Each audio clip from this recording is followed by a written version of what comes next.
Hey there, you're listening to BD4, where there's no better way to get your Yankees and Knicks analysis. Yanks every series, Knicks every game, and MMA on occasion. Here's your host, RJ Carbone.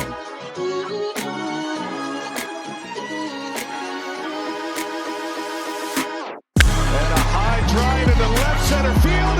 Stanton's going to watch another one fly. Are you kidding me? DiVincenzo a three. Bang! Bang! Knicks take a Take this time to apologize to absolutely nobody. At the wall. See ya! See ya! See ya! Mr. Nova. Anthony for three. Bang! That one goes down and the game is tied. Rose, you shook up the world again. I did it again. My God did it, man. I really just had Gonna have to. Bronson running away. Oh my! He has been the best player to put on that uniform. Ball game over. Yankees win. The Yankees win.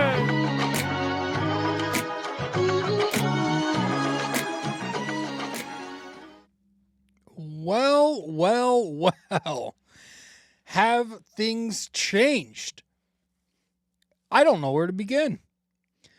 And this is exactly why I have at least tried my best to maintain a much more level-headed approach on this season. I'm going to give some credit to myself for a second here, because in the past, I feel like I would lose my shit. I feel like during a 7-game losing streak and during let's call it a 25-game stretch where you're not playing consistent baseball, in the past, I would have lost my shit.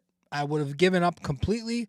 I would have said some things that were completely irrational if I were a member of the media, right?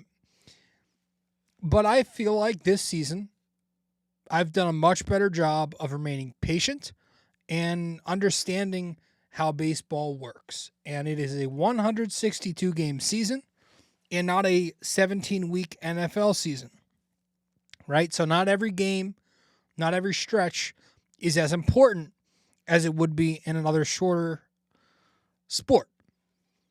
Baseball is a long season. You're going to have ups, you're going to have downs, and they're going to be magnified because of how long it is and how long it feels like you're struggling and trying to get out of this rut. And the Yankees were in one. But I maintained the opinion that this was still a good team and they were going to break out of it eventually. And I'm not going to confirm that the Yankees are out of the woods because we have 2 more games left before the break, and you would love to win this series after what happened against the Cubs tonight. But I am going to talk about the Mariners series in this episode because we are a little late to that. And the Yankees are playing some really good baseball. They've now strung together 5 consecutive wins. They took the final game against the Mets. They swept the Mariners here. And they just took the first game against the Cubs. And now they're turning into a team that's starting to look like, dare I say, a World Series contender again. Because, again, I've maintained the opinion that I do like the way this team was built. Do they have some things to address at the deadline? Oh, yes, they do. But as far as the core of the team, the way they were built, and the idea that was in Cashman's mind when he was building this team, I feel like I am in much agreement of that, for lack of a better way to say that. I just like the way this team looks on paper. I like the way they're playing, of course, but when you're talking about building a roster for October, you want a deep and powerful lineup, and the Yankees have that. You want a really good rotation, and the Yankees are really elite up front. And you want a bullpen, which is what we're going to obviously talk about when talking about the necessities at the deadline. But they're athletic, which is going to help them in the field, but also on the bases. It's a team that I like, man. They have some star power, and it's just, we're going to talk about it, but I think the most important thing that's really started to click is the Yankees. The Yankees realized that, hey, while it might be a baseball season and it's not necessarily incorrect that ups and downs will happen. We as competitors, as the guys on the field, in the dugout, have got to play with a little more urgency and have to approach this thing with a little more urgency so that it does end. And, you know,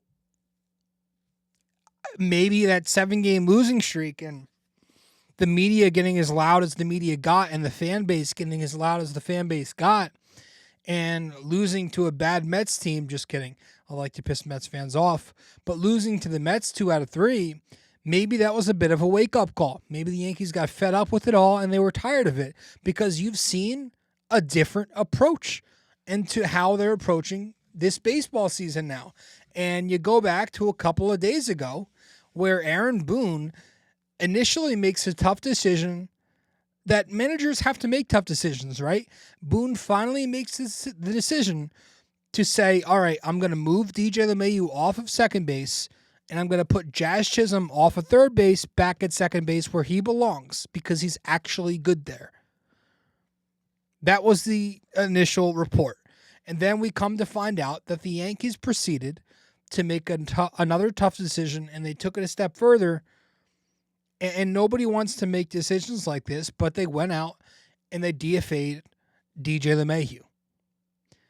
And yes, DJ LeMahieu was a great Yankee. I love him. I loved him. And he's going to be remembered as a great Yankee because of what he was for them in 2019. The guy was great on those first 2 years. Unfortunately, his body gave out. But to stay on topic here, the Yankees said, all right, enough's enough. We're going to let this guy go. And all of a sudden, their infield defense is looking so much better.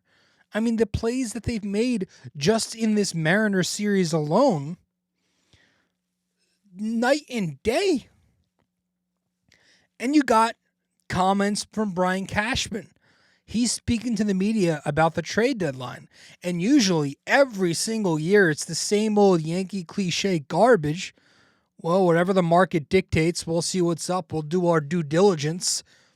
We'll look around, but we are confident in what we have. We feel that so-and-so is going to be a trade deadline acquisition when he comes back from the injured list. No. Finally, Cashman says something that's not typical Yankee jargon, and he's talking aggressively about the deadline, and he's saying to the media, well, no, we need a starting pitcher. We need a couple of relievers. We need a third baseman. Specifically saying that, laying out the plan, saying we are going to be aggressive and attacking all of these holes. That's different, man. That's a different way to approach this. We haven't heard them act with that type of urgency. And so it's good. The energy's better. You got Aaron Boone leading off Jason Dominguez 4 consecutive days now against a right-handed pitcher. You got Dominguez leading off. Yankees fans have been asking for it. You're finally getting it. You know, tonight, Carlos Rodon's on the mound. It's the 8th inning. He hits a batter he lets up a hit or something. Boone comes to the mound. Everyone was thinking, all right, he's going to take him out. And you know what? You can't kill him for it because it's the 8th freaking inning and he's at 110 pitches. Lets him stay in the game. Finishes it off, and he goes 8 shutout innings. Don't feel like we're getting that earlier in the year. You know, and just listening to the Yankees speak in their pressers the past couple of nights, Boone, the players, it just seems different right now. It seems like they're tired of the bullshit. It seems like they're not going to carry this laissez-faire mentality. They're not going to be lackadaisical. Let's go on as usual. It just seems like there's been a different approach and something was said or just something clicked. And that's why I'm on here with a different type of energy. It's why I'm a little more optimistic, which is funny because we are going to, in the later portion of the show here, get to a segment where I had Russ Lichti come on from NY Yankee Dad. He does a podcast, Be the Bronx. Beat of the Bronx. You could find Beat of the Bronx on YouTube and I believe Spotify. He came on. He's been on before. We talk Yankees. This was taking place on Sunday the 6th. So it was a little less than a week ago. So it was in the midst of the Yankees losing streak. So when we do get to that portion of the show, it will be a little more pessimistic. But I want to talk about this Mariners series, man, because it was a really good sweep in the Bronx. And, you know, I would love the Yankees to go on a bit of a run here entering the break so we can get those positive vibes back again. But let's talk about this Seattle series because the Yankees did take all three in the Bronx this past week against the Mariners. On Tuesday, they win 10-3. You had the righty rookie Will Warren going up against the righty Logan Gilbert. The Yankees scored 10 runs on 13 hits, 3 home runs were hit, 2 walks, 9 strikeouts, and they were 5 for 7 with runners in scoring position. Against Gilbert, they scored 5 runs in 5 1/3. He's a tough pitcher to hit. Just watching this guy, he's 96 plus, good slider, coming out of a tough arm slot. You watch him deliver the ball. It's such a different delivery. Hard to pick him up. And the Yankees eventually got to him. Bottom of the 5th, after the brief rain delay, Logan Gilbert comes back out there, and he's not the same. The command isn't there. Peraza picks up an RBI infield single in the 5th. It was more of an unofficial E4, but 1 run comes in. And then the 6th inning comes. He puts 2 runners on base. Stanton steps up.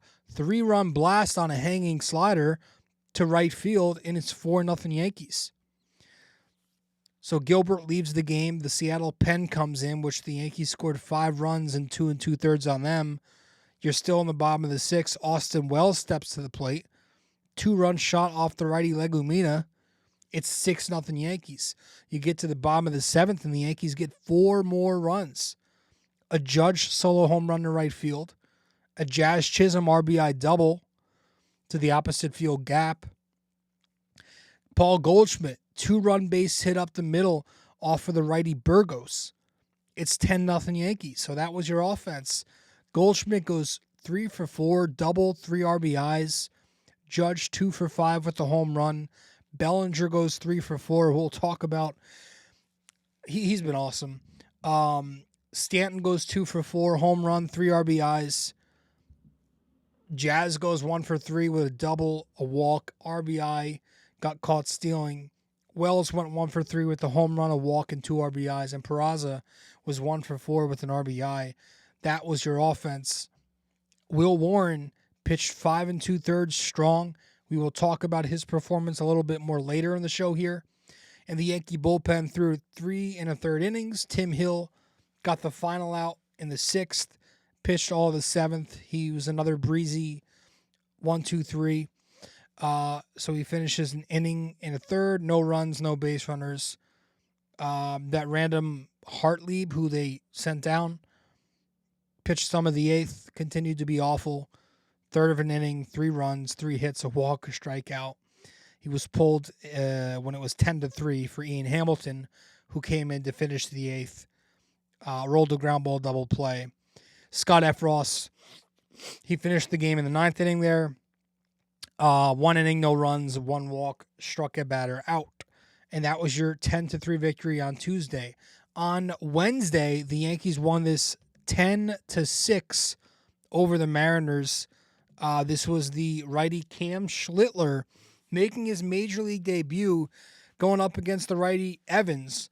We're going to talk about Schlittler, but the Yankee bats scored 9 runs on 13 hits, 5 extra base hits, 3 walks, 4 strikeouts, and they were 4 for 12 with runners in scoring position.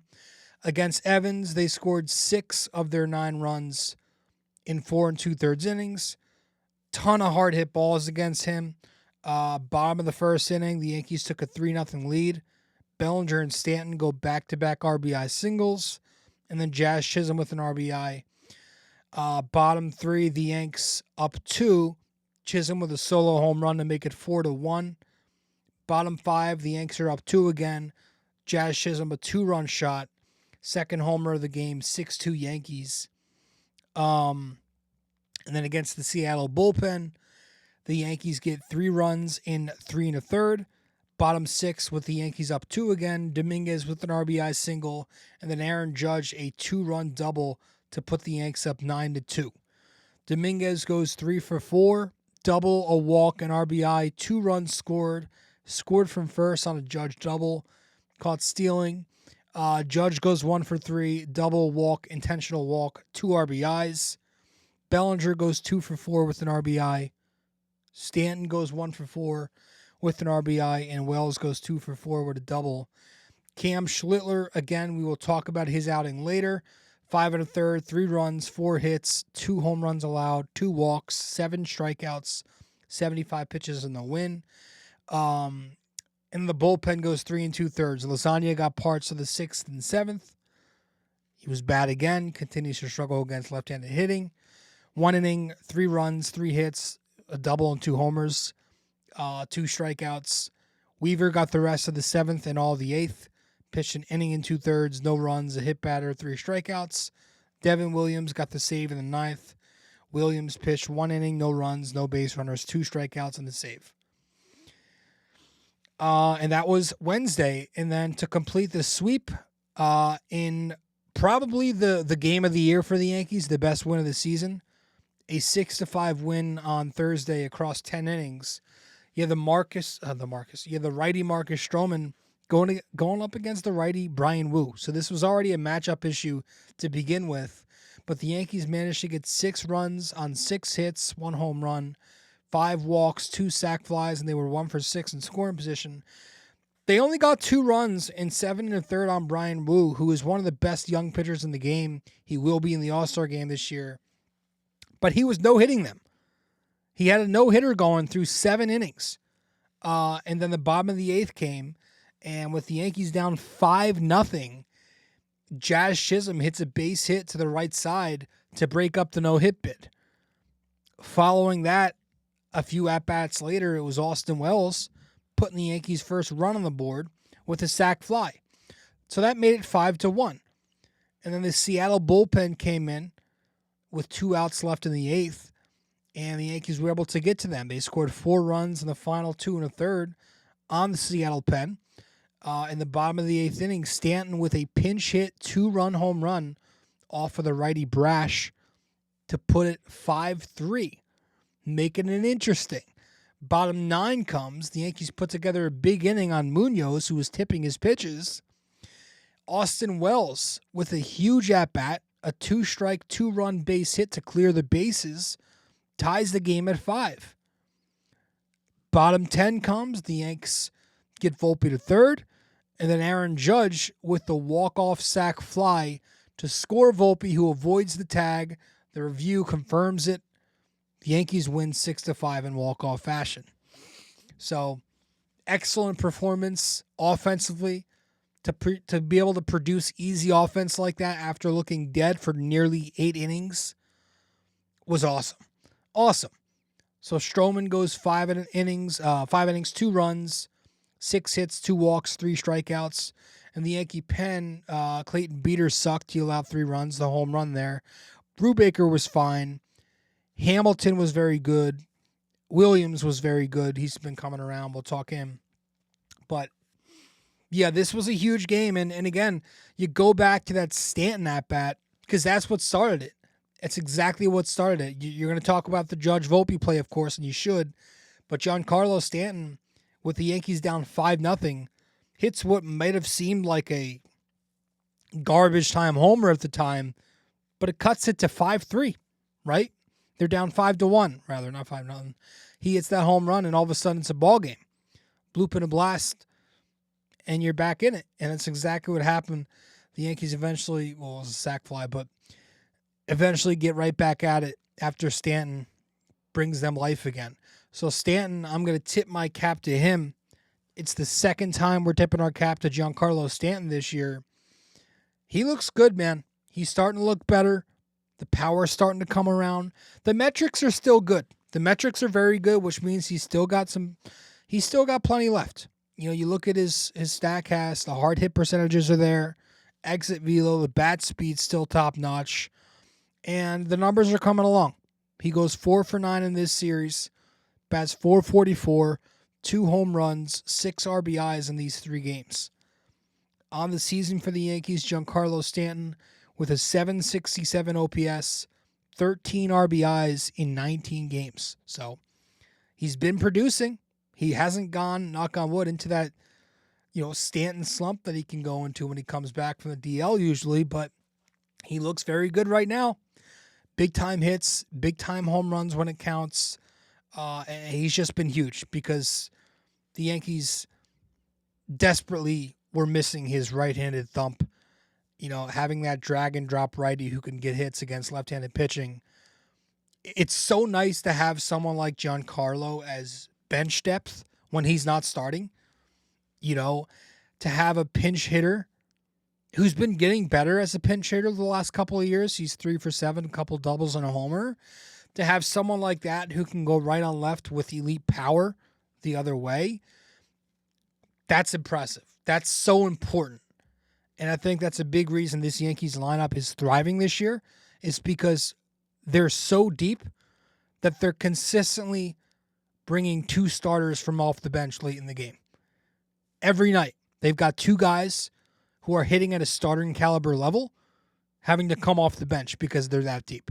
You're able to prevent those bullpen lanes, right? You got righty bats in Stanton and Goldschmidt who've been coming off the bench in certain games.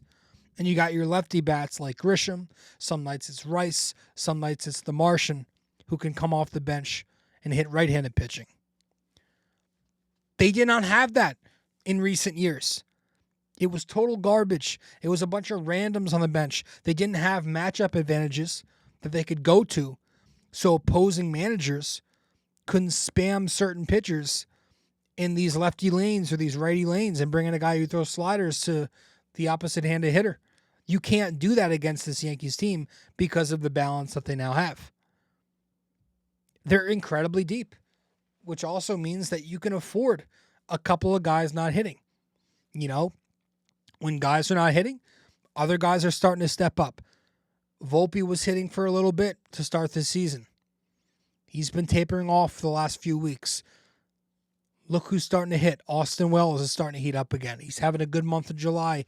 6 games in July, Austin Wells batting .364 with 2 doubles, 3 home runs, 8 RBIs, and .1264 OPS.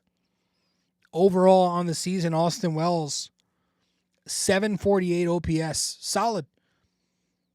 Among the 37 catchers with 150 plate appearances or more this year, he's 13th in WRC+, 8th in slug, 4th in extra base hits, 3rd in RBIs, and he's 5th in FWAR because he brings that bat and he brings really good framing.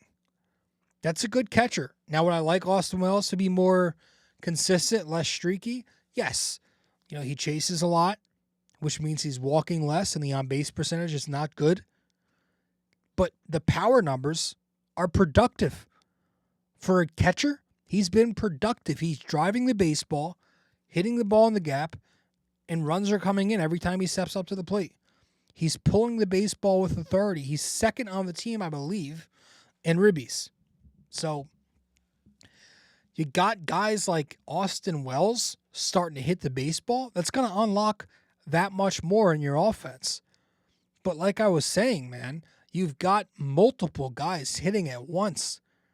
So to have 2 guys come off the bench every night in drag and drop situations, maybe that's a good thing. Maybe we don't have to trade one of those guys. I know Grisham's expiring and Goldschmidt's expiring. Maybe they should just keep all these guys because that stuff's going to come in handy in October. To have that be able to come off the bench, that is humongous in October. The Yankees have 9 guys this year with an OPS plus of 100 or higher. They've got 6 players with a 120 OPS plus or higher. That's really good. So, like when people wonder why the Yankees or Boone or the analytics team, whatever, aren't putting out consistent batting orders, why aren't they having a consistent batting order against righties and lefties? It's because so many guys are hitting that it's impossible to play the same guys every single day because 2 guys are going to be on the bench, 2 different guys every day. But in terms of their offensive production, no matter what the order is, it's been very consistent. Contrary to popular belief, the Yankee lineup is consistently scoring runs. When you compare this lineup to the other top 3 offenses in terms of run scoring, the Cubs have scored 9+ runs in 19% of their games this year. The Dodgers have scored 9+ runs in 16% of their games this year. The Yankees have done that in 21% of their games this year. The Yankees have scored 3 runs or less in 34% of their games. The Cubs, 38%. The Dodgers, 37%. So people complain about this lineup. It's just they're forgetting to put it in comparison to the rest of baseball or the other top lineups. Like, it's a very productive lineup. The Yankees are 3rd in runs scored. They're 1st in home runs. They're 1st in on-base percentage. They're 1st in slugging. They're 1st in OPS. They're 1st in WRC+. They're 2nd in walk rate. 3rd in doubles. 10th in triples. 4th in batting average.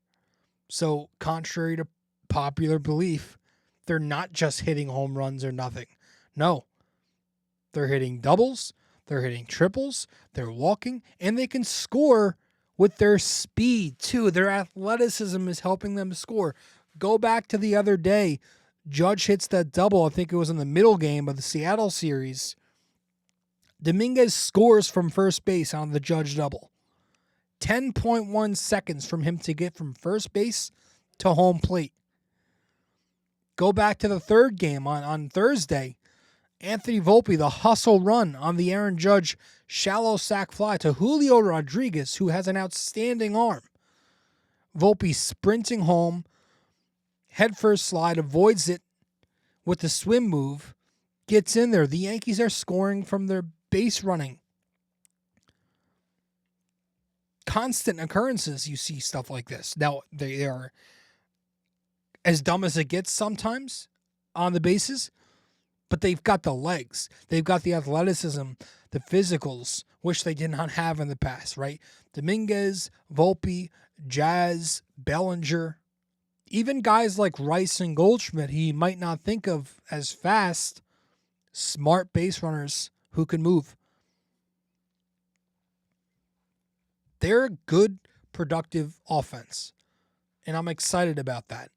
Great at-bat after great at-bat. They know how to work at-bats. They don't chase, and they will attack pitches inside the zone. The 9th inning on Thursday was one of the more spectacular innings and one of the more impressive. Like, if you want to show somebody plate discipline, show them the Yankees in the 9th inning on Thursday. Again, I know he was tipping his pitches, but the at-bats, Grisham, 7-pitch at-bat, singles off of it. Bellinger gets a 99-mile-an-hour sinker low and in, picks up a single off of it. Ben Rice goes down 0-2 after 2 sliders on the outer part of the zone, ends up walking. Austin Wells down to the final strike. One more strike, the Yankees lose the game. Manages to tie the game on a fastball middle up that he pulls to right field. So the situational at-bats have been there. They hit 400 with runners in scoring position in this series. I've always thought that was overblown a little bit. The Yankees were struggling for a bit. When they were struggling offensively, it was just some market correction. That's all it was. I don't put correlation between like runners in scoring position struggles in the regular season to October. I don't think there's a correlation there. At the end of the day, they're scoring runs. So if the worst part of this lineup is that they're middle of the pack with runners in scoring position, which they are right now, I'm cool. If that's the worst thing I could point out about them collectively, yeah, I'm good. I get that they can't get bunts down and the whole extra innings problem, that goes hand in hand. They can drive the baseball. They're second in the majors in sac flies. Judge had the big sac fly on Thursday. He had another sac fly to begin the scoring tonight. Wells had a sac fly in this series against Seattle. Like,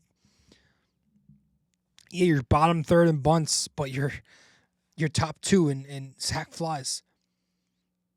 This is a power hitting team. They're going to drive the baseball. It's what they do best. And more times than not, in modern ball, that's going to win you games. That's going to win games.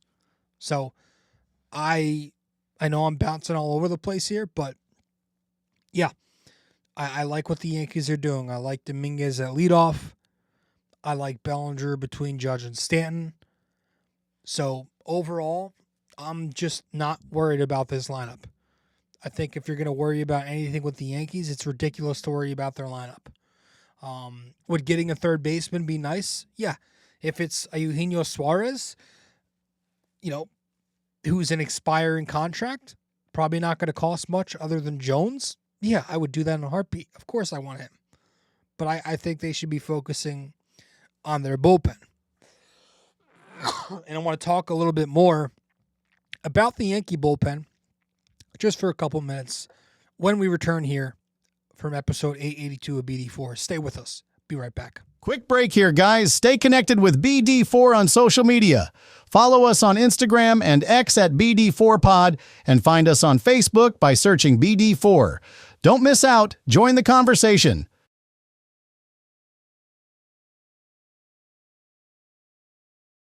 Want more BD4?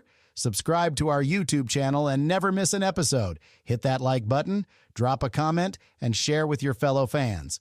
Don't forget to ring that bell so you're always the first to know when a new video drops. Love BD4 but don't have the time to sit down and watch? Don't forget to subscribe on Apple Podcasts and Spotify so you never miss an episode. And if you're enjoying the show, leave us a 5-star rating and a quick review. It helps us grow and keeps the conversation going. All right. Welcome back to the show. The Yanks come back to life against the Mariners. Big time sweep. But the bullpen continues to be an issue. We talked about it last episode, how the lack of velocity is a problem, how the Yankees don't spend money on relief pitching because they like to load up on spin specialists and turn them into these above average arms, these Matt Blake projects. It's about time they ditch that approach and they go after guys who throw 99, because you can't teach 99 like you can teach a guy who spins the baseball, right? This deadline, I don't know who's going to be available, okay? I haven't been diving too deep into who's going to become sellers, but I would like for them to attack that bullpen market very aggressively and make it the priority. Is Baltimore going to give somebody Felix Bautista? Are the Minnesota Twins looking to move off of Duran? Are the Indians looking to move off of Emmanuel Clase? Are the Pirates looking to move David Bednar? Somebody else who throws hard. That somebody who could throw hard and get both sides of the plate out. That needs to be the key. And not just like a couple of guys. You need to go after a couple of guys. Hopefully at least one of them is a brand name. Because I think that's exactly what the bullpen needs right now. Because this Yankee bullpen needs help. It's taxed. It's banged up with injuries. You got guys underachieving, like Johnny Loizaga is not right. He's not really been the guy you hoped. The metrics actually look really good, but the stuff's just not the same. He's only throwing 96, 97. His off speed's not breaking. This is a guy who usually when he's right, Johnny Loizaga is sitting 100 miles an hour with that two-seamer. Going from 100 to 96, that's a big difference. That's a big difference. So from a guy who used to throw 100 consistently with tail and a great curveball to a guy who's throwing more, 96, and he's struggling to get lefties because the curveball is not breaking the same and his changeup's not fading like it should against lefties. He's getting hit hard. He's not getting whiffs. Not that he was ever a big strikeout guy, but your stuff's not moving. I don't care how good your metrics look. Jake Cousins is done with Tommy John surgery. I think that killed the Yankees. That's a guy who was expected to be this righty-on-righty weapon with that slider, tunneling it off the two-seamer. Fernando Cruz is out for the remainder of the regular season, or at least for the remainder of the summer. He might be back in September. But that kills. Luke Weaver, hopefully. Say it one more time to make it come true. Hopefully, Luke Weaver is riding the ship here. The Yankees need him to be the guy that he was earlier in the year. They need Weaver, Cruz, and Williams all right for October, or else they're going nowhere. The upside's obviously there. These are three guys who, or at least two guys who've done it consistently for you. And Weaver, Williams has a career of being an elite closer, and Weaver showed what he could do last year and last October. Cruz seems like he's turned a page with the Yankees under Matt Blake. Those three guys, the upside's there to be a lights-out back end of the bullpen. If they can get healthy and right for October, you got a chance. But you still need to address your middle relief, because middle relief is where it gets very ugly. When you have guys like Jonathan Loaizaga looking like he's looked, and you have to throw these randos out there like Beater and Hartley, it needs to be better than that. Hamilton's getting right. That's a plus.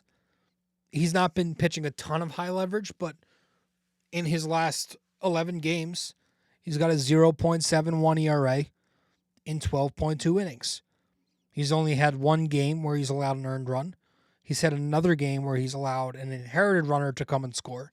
But other than that, he's been very good.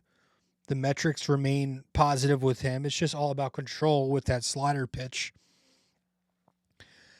I also think Scott Efros could play a key factor here down the stretch for the Yankees. People are counting him out. They're not really thinking about him right now.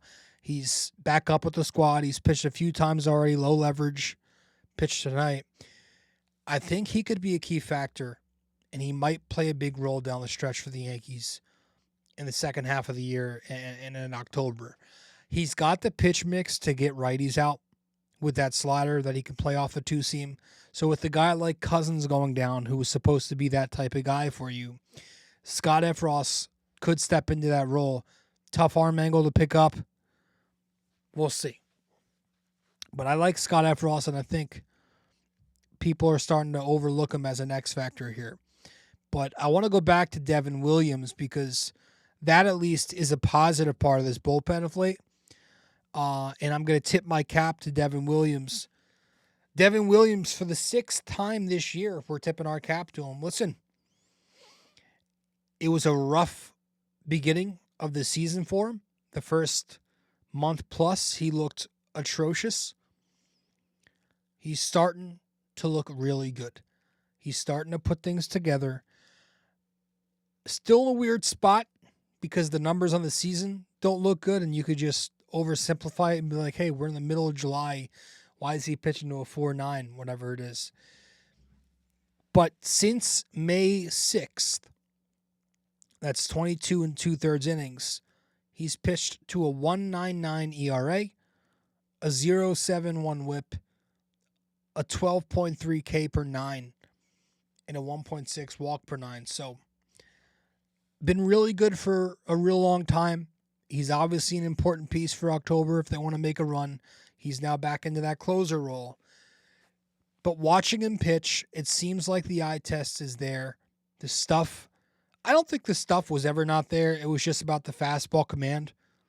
But he's got command of his fastball again, and the velocity's been a little better too, which is making that screwball that he throws look much sharper because the fastball's there. When you only throw 2 pitches, you need both of them for the other to work. You need one for the other. And if he doesn't have both, he's going to run into trouble. So it's good to see that fastball there so the screwball can play off of it. And it's been looking really good lately against some really good hitters. So we're going to tip our cap to Devin Williams for the 6th time of the year. And let's go to let's stay on the mound. And while we're tipping our cap, let's tip it to Will Warren, who pitched another gem in this series. Will Warren continues to be really good for this team. In this series, he pitched in the first game back on Tuesday. He pitched 5 2/3, no runs, 4 strikeouts, 4 hits, 2 walks. All 4 hits were singles. 89 pitches, and he gets the win. You would have liked for him to pitch more, but you did have the rain delay. He came back after the rain delay, quick inning, and that was it. But yeah, he held Seattle's lefties down, and that's going to be the big thing with him, right? His usual attack against lefties is 4-seam curveball changeup, right? And he was getting some whiffs with his changeup and curveball. Overall, Seattle left-handers were 3 for 13. That's a .231 average.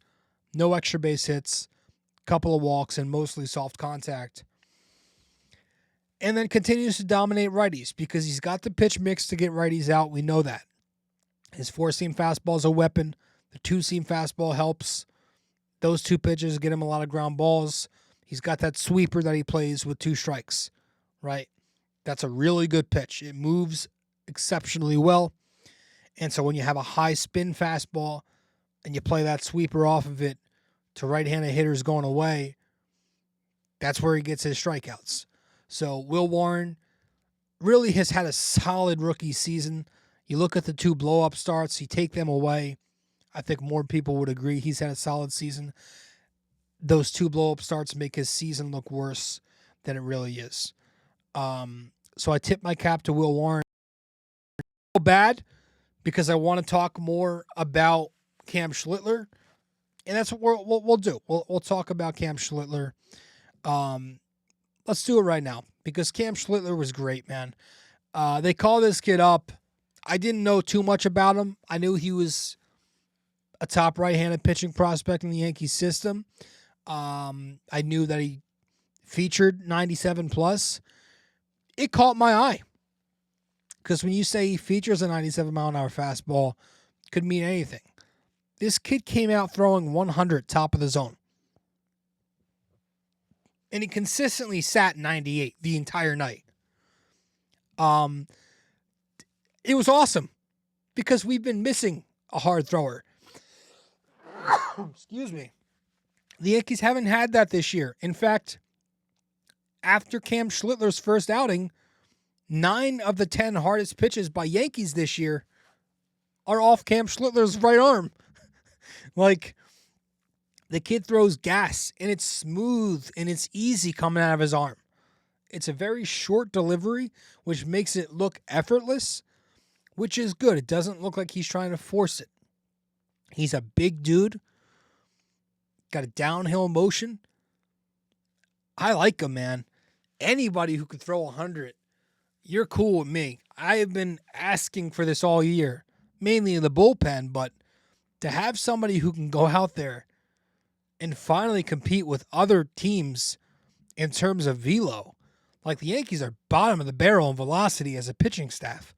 Finally, someone who can go out there with Garrett Cole down, with Luis Heel not ready yet. Somebody in this rotation who can throw 98 plus like that. Woo! Kind of looks a little like Garrett Cole. There was a shot going around on the internet after. But I actually thought, as a pitcher comp, kind of gives me Tyler Glasnow vibes. I don't know if it's the big dude, high socks, power thrower, hard fastball, hard slider. I don't know.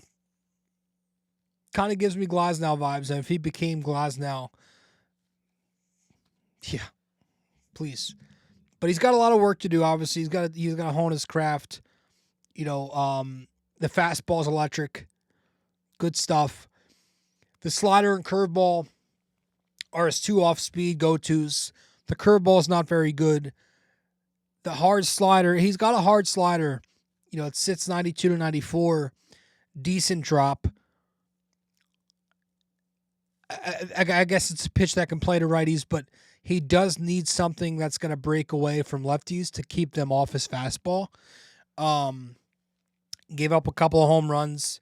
That inside fastball to lefties is not something you want to do. So if he can develop his two-seamer, his sinker a little bit more, or maybe he completely adds in a changeup or a kick changeup, that's a big thing, or a splitter, a type of changeup that's fading away from lefties, just to have something going in that direction to play off of his other pitches, something that he can go, you have a slider for a righty, I'll go to my changeup for the lefties. I think that's going to help him develop into a starter. So that's going to be dependent. It's more of an off-season thing, work on that, and that'll help you develop as a starting pitcher. Is he a starter? Is he a reliever? Is he a trade chip that helps the Yankees get something? Was Wednesday night a showcase? We'll find out, but it was an awesome debut. I'm looking forward to see him start again. But he goes 5 1/3, 3 runs, strikes out 7. It was awesome to see him. I know people wanted him to go more than 75 pitches, but I think the fact that he was taken out in the middle of the inning, whether it was purposeful or not, was pretty cool, because you got to see him get a standing ovation from the Bronx. He had his family in the stands, his mother and father there.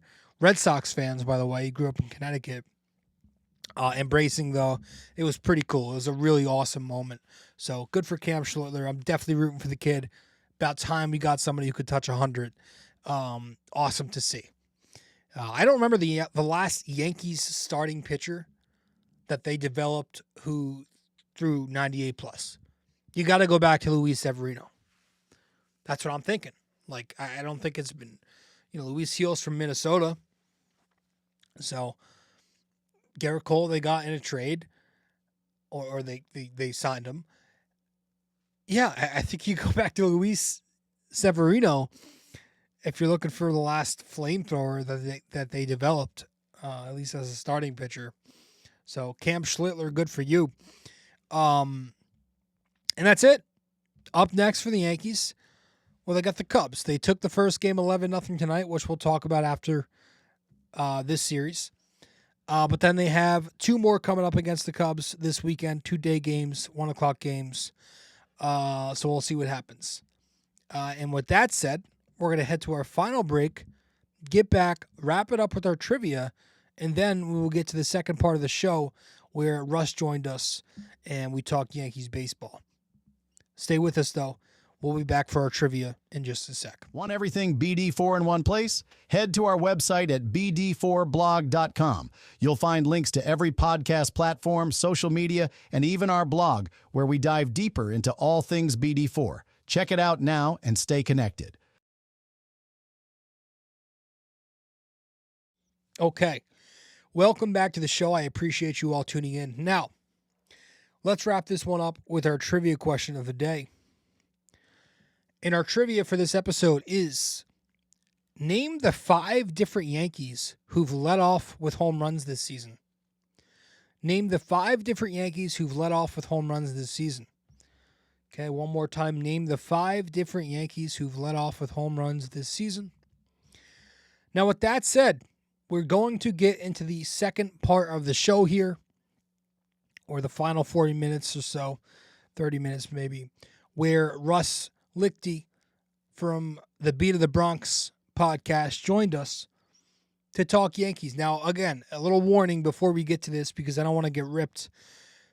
This was during the midst, or it was at the very end of the 7-game losing streak. So the vibes were not high at the time, and it was a lot of ranting about the Yankee fundamentals and trade deadline stuff. So keep that in mind. This is not too recent. It's from Sunday, July 6th. So Russ Lichti joined us, gave us his great thoughts as always. So hope you guys enjoy it. Let's get to that part, and then that'll be that. Appreciate it. See you soon. All right. Do you have volume on yours? Because you're a little low. I don't know why. Have better. Maybe it's me. It's all right. I can hear you fine. All right. Yes, no, can you hear me? Yeah, I can hear you. All right. Yeah, bro, like even today, dude, like, geez. I as soon as they put lasagna in, I'm just thinking like this is a guy who gets ground balls. Their infield has been a mess. I was just waiting for something to happen, and even he hasn't been right lately. I mean, it's the Weidiger, Leiter, Hamilton. Well, Hamilton's last outing, I was talking about in one of my videos. It was his first homer. Yesterday was the first home run he gave up since like May 21st. It was like 13 outings. yeah. I just Still, bad timing. yeah.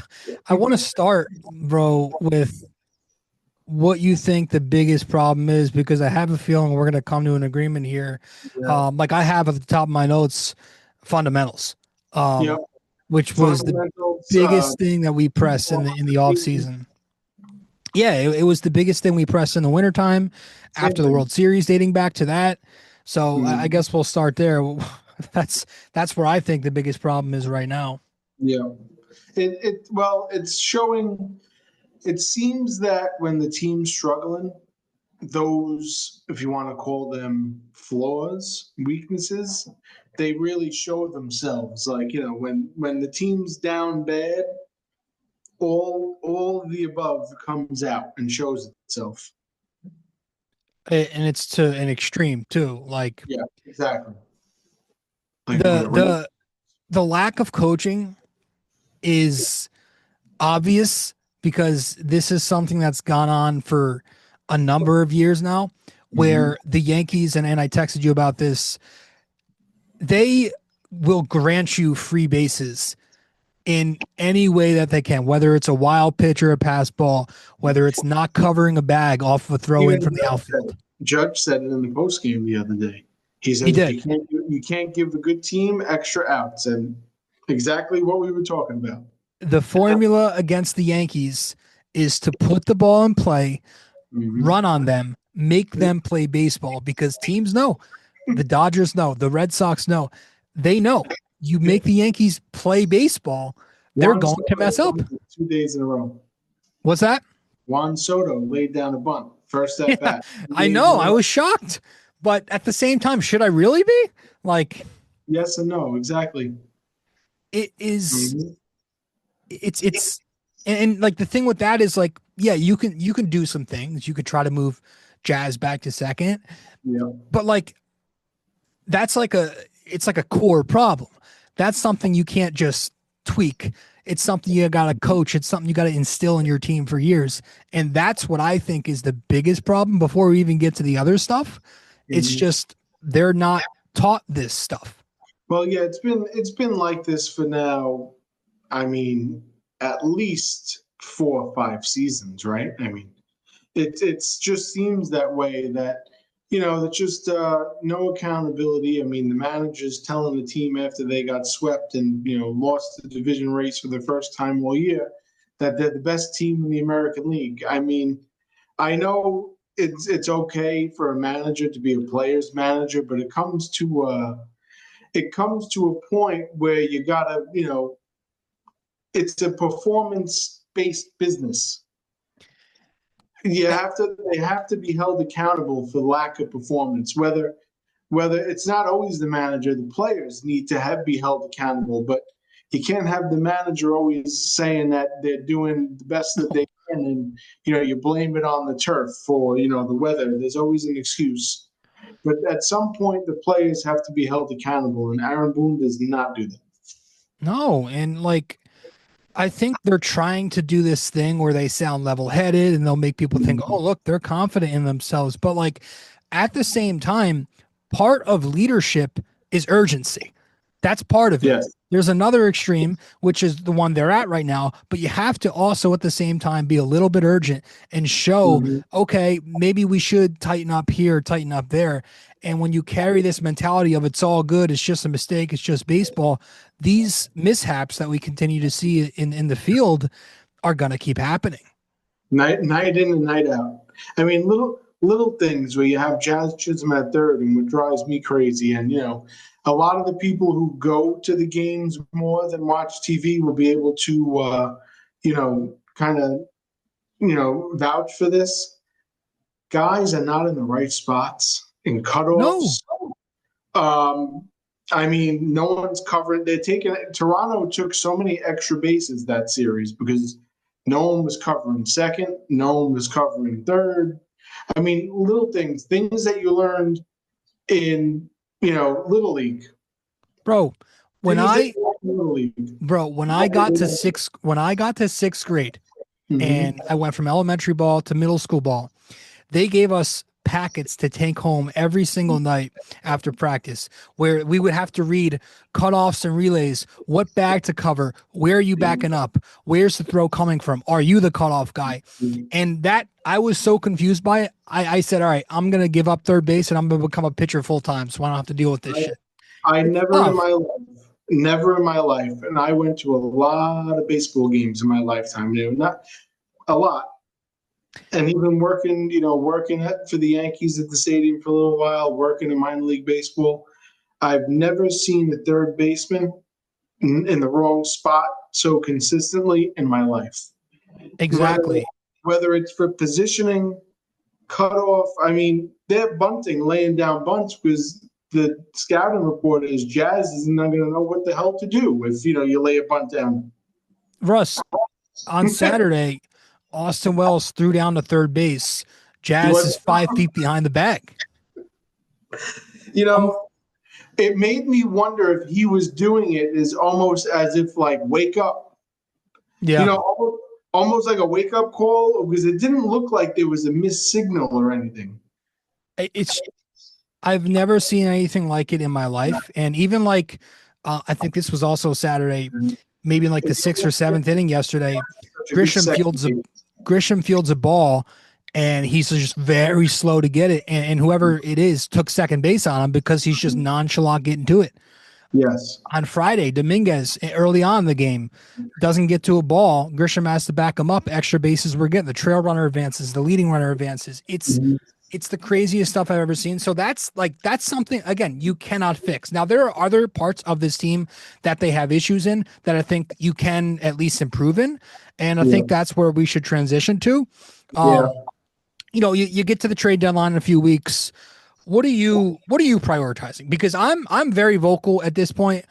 I'm all about pitching at this point. I think with the limited resources the Yankees have to trade, you cannot be wasting things on luxuries or anything that's not a big issue. And I think the biggest issue is that bullpen. I think they're taxed. I think they're just not that good.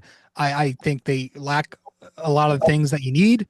Velocity is a thing I've been on. So that's what I think. The velocity of the bullpen is definitely an issue.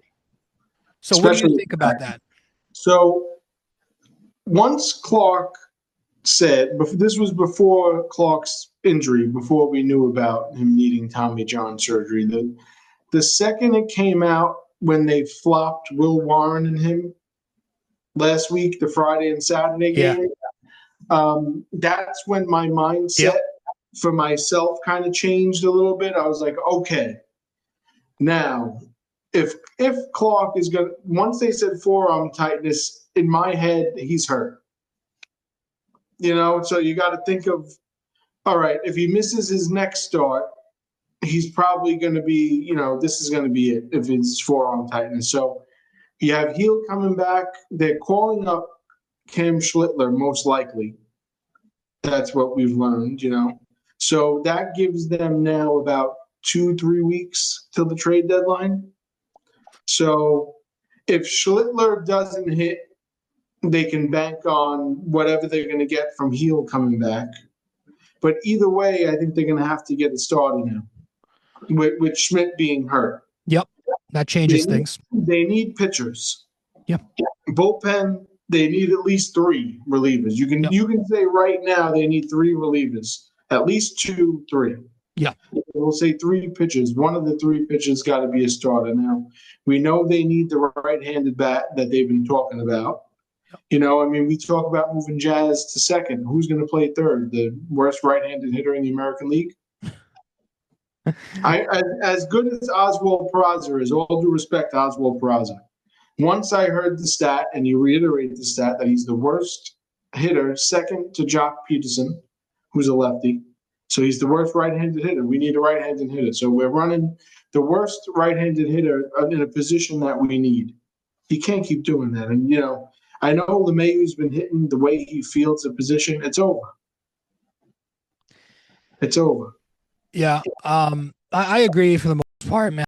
And I have to, like you said, I'm looking at pitching and like prioritize pitching. They've gotten this far with the lineup being the way it is.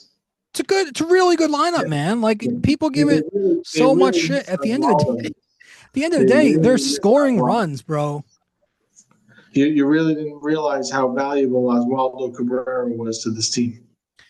Yeah, and yeah, that's a good point. I mean, not, you know, his bat wasn't great, but you can see. I mean, their record since he's been hurt is sub 500. I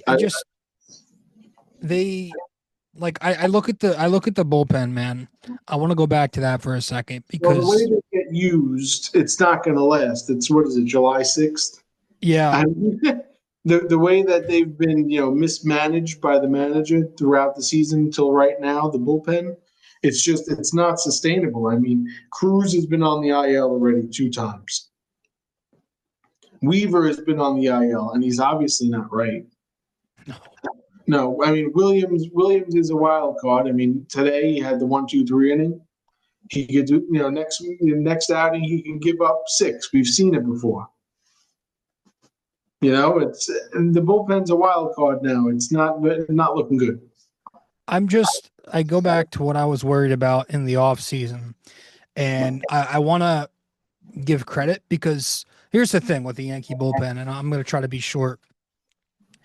The Yankees don't like to invest in big money bullpen names because they've got Matt Blake, who's really good at turning guys who spin the ball into above average weapons. Mm-hmm. And you got to give credit for that development. But the thing that you can't do with those types of journeymen who come off the scrap heap, none of those guys are going to be throwing 99 or else they'd be on a team. And so all the bargain bin guys that Cashman keeps scooping up and Blake turns into a good arm are usually off-speed specialists. And now they have this bullpen that has really good strikeout stuff, but they still lack a guy who can throw 98, 99.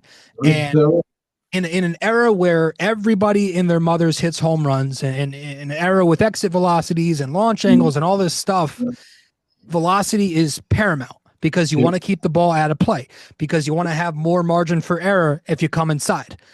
Mm-hmm. I think that's something they should have targeted in the offseason. In past off seasons, you look at guys like Kendrick Scott, they let go in the middle of last year. Josh Hader in the past, whether you like these guys or not, those are guys who throw hard, get the job done, are big names. They have a bullpen full of journeymen, and sometimes that's going to hurt you when you overdo that type of thing. Mm-hmm. I agree. I think regardless of the moves they make, it's going to be hard to find a brand name now at the deadline unless the Twins give you Duran or Felix Bautista. You never know. That's happening. I mean, there's probably about right now today combined American League, National League. There's probably about 4 to 6 teams that if they called up, you know, they could realistically talk trades with. Yep. With the extra wild card now, you know, a lot of teams, you see how, you know, the Arizona Diamondbacks, you know, they kind of look like they're out of it, but they're not thinking that way.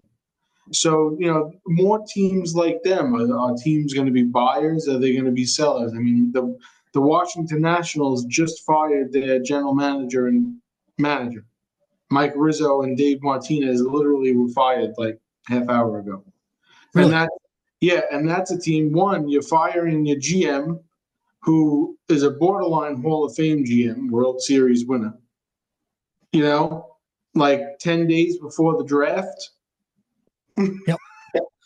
I mean, I know they're a team that looks like they're going to be sellers right now, but whoa. That was a team that I was looking at. Like Kyle Finnegan could help us out real quick. That's where I worry, man. A few guys could help us out real bad. Yeah, I mean, and I'm not the big names either. No, like we're at a point. That's what I'm saying. Like we're at a point. I don't know if enough can be done to get this Yankees team to be like a legit contender anymore. Well, since we're talking about the Nationals, if we got an alert right now that said the Yankees traded for Kyle Finnegan and Ahmed Rosario, I would be doing cartwheels down the street. Yeah. Think about that. Yeah. Kyle Finnegan and Ahmed Rosario, I would be doing cartwheels down the street. Exactly. I mean, that says it right there. And I can't move in the condition that I'm. You got a bad back. Well, it's moved to like my leg now. It's a nerve thing. It's opened up Pandora's box. It's a little more than just that. So fun times. You're on the DL. Yeah. The IL, whatever the fuck they call it. I'm like DJ LeMahieu 4 years ago. Just stashed on the IL. And now he's back to playing second. I would love to know. This is like one of those questions that I have stashed like for the end of the season when we look back and reflect how we were told for how many years that DJ LeMahieu was no longer a second baseman. Yeah. Right? Yeah. And now all of a sudden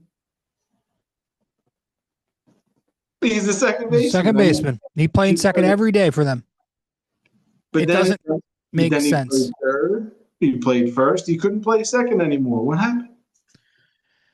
It doesn't make sense. That's the only answer that I want. I just think he's afraid to hurt feelings, and that's crazy because part of being a manager. How much of a say does Judge really have on this team? Yeah, that too. But like part of being a manager is you got to make tough decisions, even if it's one that's going to hurt people's feelings. Crazy. But yeah, it's a lot going on. Like again, even if they do fix the bullpen, even if they get a starter, I just the way they play baseball sometimes is just mind-boggling for a professional team. And you're 100% right. That's well said. That's where I go back to every time, bro. Now there are some positives. Like this team can hit, they can rake, and a lot of the guys are coming up from the system. Jason Dominguez is one of them who's actually been looking really good. Now he's been getting on base for the most part all year long, but now you're starting to see the power come along, which I think is very important because that's his big calling card. You see the power coming along, and I mean even his at bats. I just the more he plays, his better. The quality of his at bats just seem to be better. They really just seem to be better. Do you what do you think? Because this whole shuffling with the lineup, they got too many guys who are hitting, at a starting caliber position. Yeah, well, I mean, look at Cody Bellinger. Bellinger, perfect example. 12-game hit streak now. Today he had the 2 hits. Through this whole losing streak, he kept his hit streak alive. The first time in franchise history they lost the games before this by scoring 5 runs or more in all the games. So, like you said, it wasn't just the pitching. The pitching. I mean, it was kind of just the pitching. The offense has been doing the job, but I don't like the flopping around like this. Goldschmidt's leading off one day, Grisham another day. I think Dominguez in the leadoff spot, 2 homers. I mean, he looked pretty good in the leadoff spot. The 3 games that he's batted leadoff this year, he's looked good in the leadoff spot. And he takes him out. He sits the next day. But it's just I don't get. I know they don't believe in the hot streaks and all that stuff, but just stick to a lineup. And I think the guys would like it better. Coming to the ballpark knowing where you're hitting. Yeah, I like have a lineup versus lefties, have a lineup versus righties. Yeah. That's it. But the fact it's not, I can't just always only blame Boone because again, when you got Well, it's nine not spots, nine spots and you got 10, 11 guys who are hitting at a starting caliber, it's kind of hard. So I think, I mentioned on my Instagram today, expiring guys like Grisham or Goldschmidt, could they use one or both of them in a deal just to do kind of a soft sell? Devin Williams also, add him to that list. Yep. Just to get Rice and Dominguez everyday reps at this point. I saw on your Instagram, and I also had this this conversation with a good friend of mine today before the baseball game too. We had, I said that you could look back to the 2016 deadline, but it's a little different. The Yankees were out of it at that point, and that's when they traded Aroldis Chapman and Andrew Miller. Yeah. They got Glaber, and it was like the retool, and then Judge was called up. Gary was called up. That's when the baby bomber wave, and they kind of went on a little bit of a run. Now, different situation because the Yankees are technically still in it. They were out of it at that point. Right. But like you said, in the current market and current state of the team right now, they could still be competitive by putting out there the guys that are on walk years who aren't going to be long-term solutions. Right. An unpopular opinion. I mean, I know it's highly doubtful, but a Jazz contract right now in the right deal could be very enticing. I just worry about the health. That's the only thing that scares the hell out of me. And that's for anything. But I mean, you got guys like, we were saying Williams, Goldschmidt, Grisham, and, with the young kids coming up, I mean, Spencer Jones is killing it in AAA. It's going to come a time now, if this keeps up, you can't stay down there much longer. And then I wonder, talk about a crowded outfield. Yeah. I mean, I wonder if they even think about an extension to Bellinger. You never know. Well, his is it's a club option, isn't it? One more, right? I know it's an option. I got to check if it's a player or a club, which is a very important. Is a big important difference. Yeah, but they were obviously very willing to take him on, so I would assume that they didn't look at Cody as a one and done. He's been awesome, bro. He's been so good for them. I mean, they put him at left, center, right, first. And why doesn't he bat leadoff? We haven't seen it yet. I don't know, bro. I don't know at this point. I love him. I do like him between Judge and Stanton, though. I do, but these are the things I notice. Jazz hasn't really moved from the 5 hole, but everything moves around Jazz in the 5 spot. If you look at all the different lineups, most of the time Jazz is still in the 5 spot. Yeah. Like more times than not, if Jazz is playing, 5 spot, which I don't have a problem with. But when you have Paul Goldschmidt, Ben Rice, Trent Grisham, Jason Dominguez in some kind of rotation in the leadoff spot, but you have a guy who puts the bat on the ball, Cody Bellinger, and he's batting second, third, fourth, but never won. It's like even Jazz leadoff wouldn't be bad. No. The biggest thing for me, I love when they put a lefty between Judge and Stanton, just because I worry all the time about if Judge and Stanton are back to back, opposing bullpens bringing in a righty who throws sliders, and all of a sudden there's your lane right there. But if you put a lefty in between them, you could take advantage of that. Like if Ben Rice could just be that 3-hole hitter. Yeah. Ben Rice has been really good for them too. I mean, a lineup of Dominguez, Judge, Rice, Stanton, just put that out every night. Mm-hmm. And then after Stanton, you can leave Jazz in the 5 spot and then just do what you want with the bottom of the order because they, most of the year haven't been doing anything anyway. What do you think about the discourse right now about Anthony Volpe? Because it's getting bad with him. Well, as I have my Anthony Volpe shirt on, trust me, I love the kid. Yeah. I love the kid. I love the story. I hear my grandfather in my ear, don't you dare talk bad about Anthony.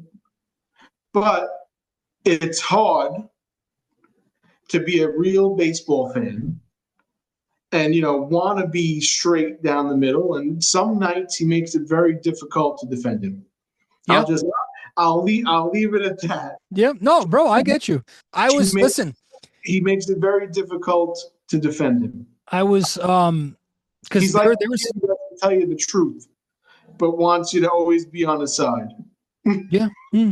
He was having a good year up until that Fenway series, and then the defense fell off a cliff.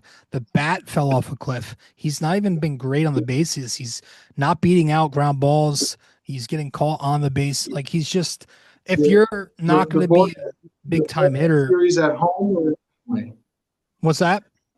The Boston series at home or the one in Fenway? The Fenway one. That's where it really started for me, because he was hitting up to that point, and then he went to that 0 for 20 something stretch. Really hasn't recovered, and then the defense has been bad too. Well, you remember the end of May, the series at home, Walker Buehler? Remember when he got hit in the elbow? Oh, the elbow you mentioned to me. He got hit again after that. That was like right around that too. I remember you talking about that. Yeah. Well, all around that time, because it was one weekend in Yankee Stadium, the next weekend in Fenway. The Yankees, so that was basically the same time. It was all around the same time. It was like the end of May, early June. So if we went back and looked at the exact dates, it was that game when Walker Buehler hit him. He sat the Saturday afternoon game, and then they played him on Sunday, and he probably shouldn't have been played. That's when the errors started. Yep. The non-hitting started. Him losing his bat when he swings. Yeah, a lot. As I talked about in my tweet today, his now non-signature half-swing strikeout. To me, I'm not blaming the getting hit on the elbow, but something happened when he got hit on the elbow, and there's something not right, and I think that added to it. It could be that. He also did the same exact thing last year in mid-June. He fell off a cliff, so it could just be but he's then not he built for 162. It makes no sense. He had the great postseason, the great World Series. Yeah, and that's the thing that keeps me hanging. Like, maybe if he shows up again. Keeping him alive right now. But we do know the front office loves him. Like Austin Wells, they're like the two poster children. They are. I mean, let's just be real here. Yeah, and I don't think it's at a point with Wells where it's as bad as Volpe, because Wells is still doing some things. He's a good framer, and he is producing power, although he's been very inconsistent. He's not getting on base a ton. He has at least hit some home runs for a catcher. He has the power. He hasn't really cost them any games defensively. No, and you're not looking at your catcher for like Anthony Volpe has cost them, games. Yes, correct. Dude, Judge hit 33, his 33rd today. That's crazy to me. Unbelievable. And he's doing it while hitting 360 is the craziest part. Unbelievable. He's the star of the show. I mean, I wish he had, like a supporting actor. I really, I really do. He needs a sidekick like last year. I think that's the cost of losing Soto, though. I'm really getting to that, though. I think he needs, that side for our own sake, the Yankees' sake. Do you think that guy could be Bellinger or maybe Jazz? Maybe, but I'm talking star. Star. Well, I think that was kind of the whole point, Russ, of like losing Soto.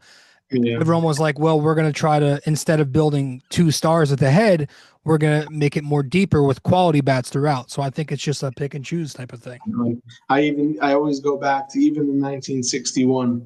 Think of the stars that they had on that team: Maris, Mantle, and Berra, all in the same lineup. Yeah, what do we have now to match up against it?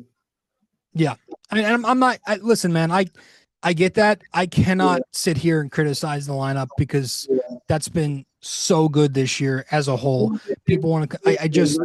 Like you were saying, you told me the other day that you got to get through the regular season to the postseason, and we can bash any guy on the team praise any guy on the team.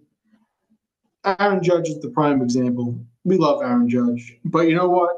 No matter he can hit 400, break Ted Williams' record. But what happens in October if he bats under 200? The best player has to be the best player when it counts. Just like with every team, if your best player is not producing, there's going to be a drop off offensively. I think that's completely normal, but he has to step up this October. Exactly. I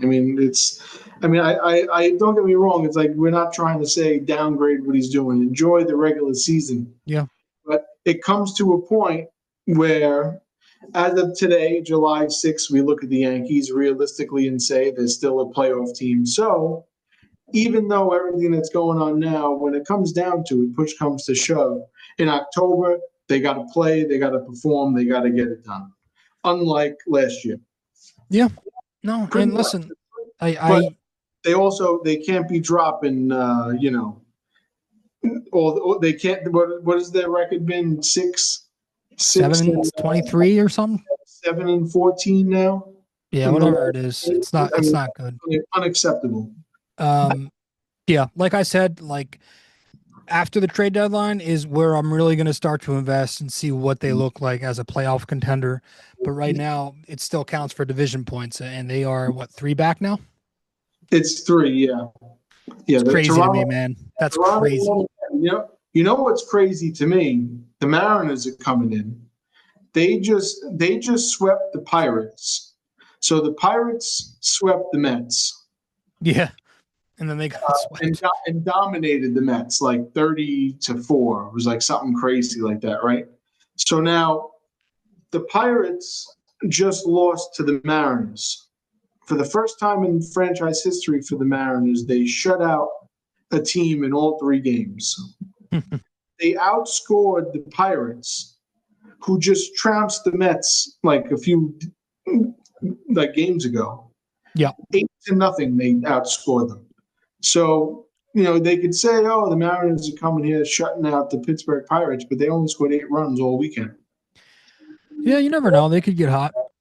That's baseball Susan, right? That's right. That's right, bro. Listen, I appreciate you coming on and giving your thoughts, man. Just to clarify with the trade market, we were talking pitchers. They have to prioritize the pitching. As bad as we need a bat, pitching does have to be prioritized because the bat, you have a better shot finding the bat from within and elevating a young prospect that might not be ready, rather than doing that with a pitcher from internal that's not ready. It's hard to force a pitcher. You can kind of bring up a position player too early if need be, and get away with it. Is what I'm trying to get at. And we'll leave it at that. No, I agree. Get pitching. That's the only thing I'm looking at. You know where I'm getting at. I get it. You don't have to tell me. It's the only thing I've been looking at. Prioritize pitching. I don't care what else. Please get a number of pitchers. That's what I need. They have to. Reliever before starter, because I can live with something. Maybe Heel can be something. Maybe Heel can go to the bullpen if Schlittler is something. Yeah. But we can't discount what Will Warren's doing now. And just like last year, out of necessity, he has to do more, just like Heel did. Yes. Heel had to elevate and do more. Will Warren has to do the same. Yeah. And I think Will Warren has pitched really well. Even exceptional. Take aside the 2 blow-up starts, he's been really good. Exceptional. Very good job. All those strikeouts. Yeah. For the rookie, can't take that away. You're doing something right if you're missing that many bats, bro. Yeah. In a day and age where whiffs are glorified, give me the rookie who has the most. Yeah, bro. That's what I'm saying, man. That's the game today, man. As much as we may not like it, it's home runs and strikeouts, and you kind of got to play to that mold. Yeah, we need some swing and miss guys who throw gas, not swing and miss guys like Mark White.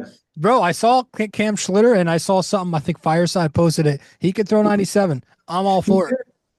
Let's just see what he got. Yep, I'm for it. I mean, it's out of necessity now. Is he do this series?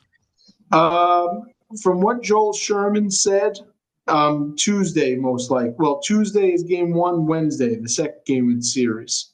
It's Seattle, right? Yes, yeah, Wednesday. They said the Bronx. Be pitching. Yeah. Okay, good. Now, and Schlittler between AA and AAA in a 15 starts, 15 appearances, 14 starts. He's 6-6 with a 2.85 ERA. All right. So, let's see. I'm all for it. Hey, man, I appreciate it. Yep, definitely. Always do. Let's go make a run. Let's get hot. Yeah, they have no choice. They have to. Just like Toronto has gotten hot, the Yankees have to do the same thing. Long season. They have to stack some wins going into the All-Star break. Yes, sir. It's simple as that. There's no other way. Appreciate it.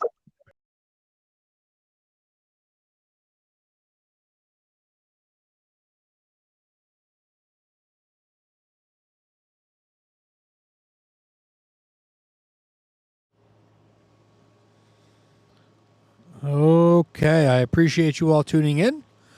Very much do. Episode 882, Russ Lichti joined us. Russ Lichti joined us and talked Yankees. Basically, Yankees Mets. The Yankees losing a streak that they were on at the time.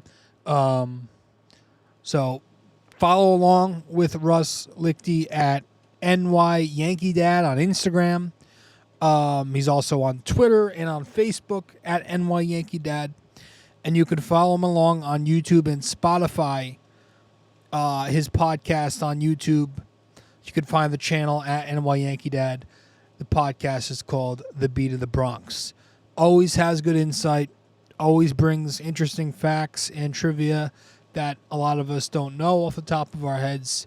So definitely follow along with Russ Lichti's podcast and his social media pages. Russ, I appreciate you joining the show. He will be back. We're going to try to get another episode with Russ in. They're talking about some of the good things that have been going on with the Yankees. So we'll try to fit one in during this upcoming All-Star break. But hope you guys enjoyed it. I am going to head out, get this episode up, and that'll be it for this one. So I appreciate you all, and I'll see you very soon. Well, if you made it this far, that means you listened to or watched the entire episode. Thank you. Just remember to follow, subscribe, download, rate and review, and all that fun stuff to help out the podcast. And I will see you in the next episode of BD4.